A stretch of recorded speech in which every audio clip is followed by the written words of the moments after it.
પૂર્વ કચ્છ એલસીબી પોલીસે પડાણા નજીકથી ગેરકાયદેસર પેટ્રોલિયમ પદાર્થના જથ્થા સાથે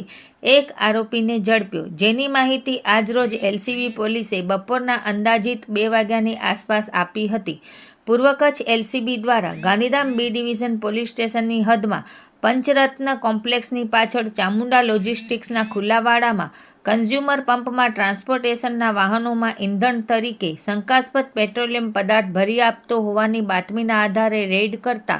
આરોપી વીર પ્રતાપસિંહ નરેન્દ્રસિંહ બહાદુરસિંહ રાજપૂત રહે હાલ પડાણાને પેટ્રોલિયમ પદાર્થનો જથ્થો આશરે 22,000 લીટર કિંમત ₹17,60,000 સાથે ઝડપી પાડ્યો હતો. જ્યારે અન્ય આરોપી દેવજીભાઈ માદેવાભાઈ મ્યાત્રા રહે અંતરજારવાળો મળી આવ્યો ન હતો, જેથી ગાંધીધામ બી ડિવિઝન પોલીસ સ્ટેશનમાં સરકાર તરફે ફરિયાદ આપી ગુનો દાખલ કરાવી આગળની કાર્યવાહી માટે ગાંધીધામ બી ડિવિઝન પોલીસ સ્ટેશનને સોંપવામાં આવેલ છે. આ કામગીરી લોકલ ક્રાઇમ બ્રાન્ચના PI NN Chudasama, PSI DG Patel તથા એલસીબી સ્ટાફ દ્વારા કરવામાં આવેલ છે.